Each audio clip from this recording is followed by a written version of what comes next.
Hi, this is Kyle Ferguson with OptionSherpa.com, and today I want to go over a few things in our portfolio real quick to kind of show you how things are shaping up and what we are going to do if this market continues to go down. And also I'm going to talk to you about our 5-cent rule on our covered calls and why I don't really like to hold covered calls once they reach 5 cents or lower. So let's get started. The first thing we're going to talk about today is Amazon. We have Amazon in our focused income portfolio. We've had it, for a few weeks now, and it has not done what we wanted it to do. Last week I kind of showed you kind of some of these key levels that I have drawn on the screen right here as far as things I am watching, and I told you that I would stop loss of 310 on Amazon. It's at 310.15. 37 right now as the market's really bouncing around this morning on a Friday after just this huge drop yesterday in all the stocks. So what I like to see on these is a close below these levels. You can see, it's no coincidence that this thing is that's bouncing around right here. It filled this gap here this morning, which is not uncommon. And it's got a lot of support at this 310 level. Right here you can see it was a resistance at one point, and if you go back in time you can kind of see that's a pretty important level. So I want to see a close below that. So I'm not going to do anything today with it because I want it to close below that and confirm. These things will bounce around under these key levels and give a head fake to a lot of traders. Usually a day or two closing below it is confirmation. And actually what you'd see is it would come through here, it would close a few days, and then this would start to act as resistance where it couldn't get back up through there again. So because we have our covered calls on it, we're not getting hurt that bad. And even though we bought it way up here, we've lost probably $400 on the trade, but we've made over $200 on the covered call. So our covered calls have helped us, cover about 50% of the losses, which is what we want to do there, and that's why we do it. So another thing that I want to look at is ABX. ABX hurt us a little bit in March with this sell-off right here. You can see that it's starting to rally. It bounced off this 200-day, which is, it's a common thing. We had talked a few months ago about this note that I had on here about this strong resistance level here now. So this is my target. I'm looking for ABX to rally back up to here. And if it doesn't make it through this time, we'll take a look. But remember, every time it hits this line, this resistance line becomes a little weaker. So looking for a breakthrough for that. If not, we'll make an adjustment to the portfolio.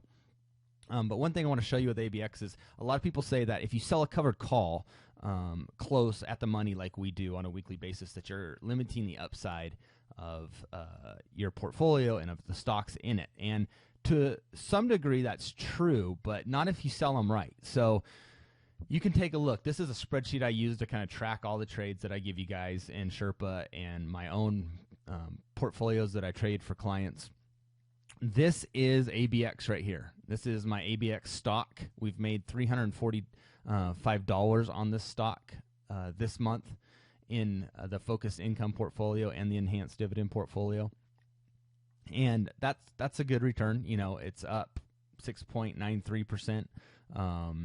But we sold these at the money covered calls last week right here, and you can see that this is what we sold them for. Sold them for 34 cents here, which is a 1.92% premium on a weekly basis, which is extremely good. If we could get that every week, that's 8% a month.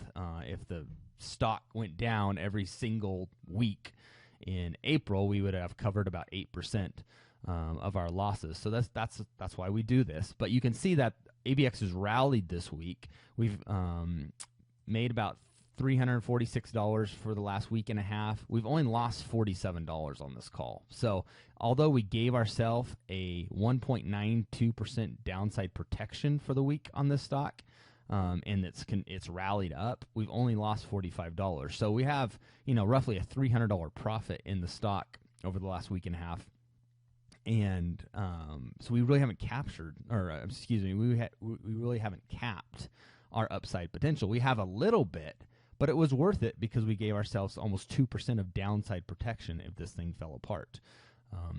Now, Also in this, you can kind of see our Amazon right here that I just talked about. We've made $115 on the covered call this week. We've lost 500, but we made about 120 last week. So roughly 40-50% that we've covered on the downside, and it was well worth the risk for that trade we took. So we'll see. We're going to look at that $310 level.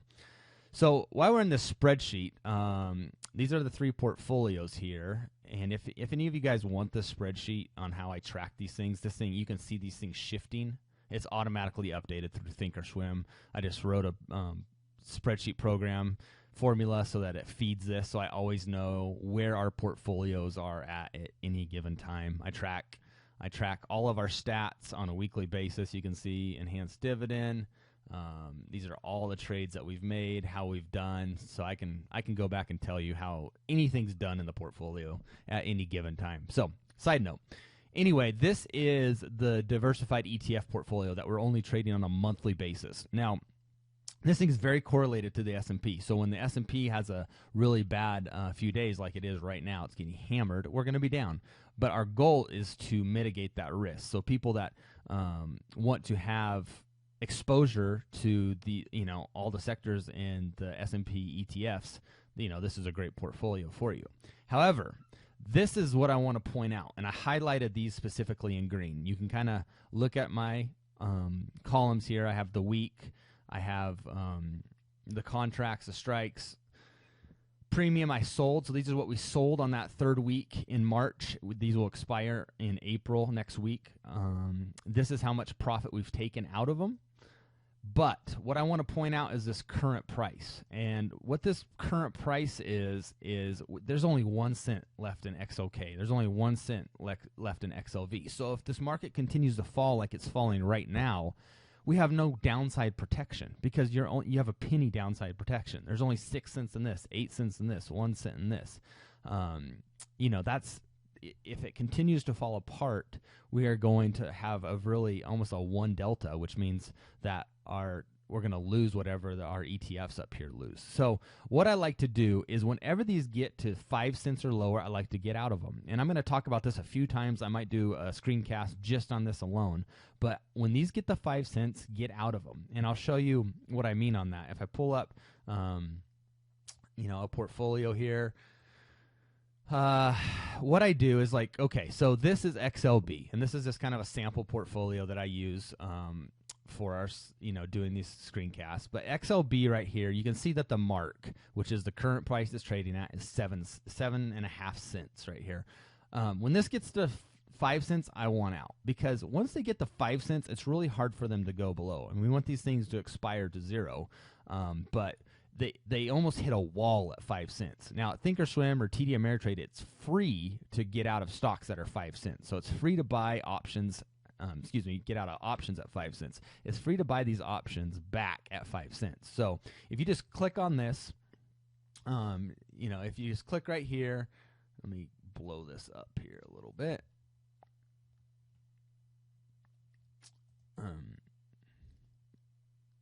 I'm sorry. Don't click on that. Go over here to this dot, press create a closing order, and what you'll do is it comes up as 11 cents. So the ask right now is at 11 cents. I'm just going to change this to 0.05. I'm going to go over here instead of a day order. I don't want this just for the day. I want good till canceled. I'm going to put that in for good till canceled at 5 cents. Press send, and you go back to, and you can see that I have a working order up here to get out of this XLB covered call at 5 cents. So it's currently 2.5 cents. It'll pop down here, and this works really well because what happens, like on this morning when the market opened down big, these will cash you out. And what you'd want to do is now, if that happened and you got out at 5 cents, we could go to XLB. We could sell a new covered call at 46.5. Right here, so we could sell this, click on that.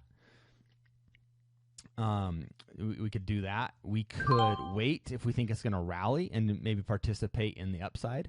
We could go out even further because of this portfolio is on a monthly basis. We could jump out to May instead of April. So instead of six days out, we could go 35 days out.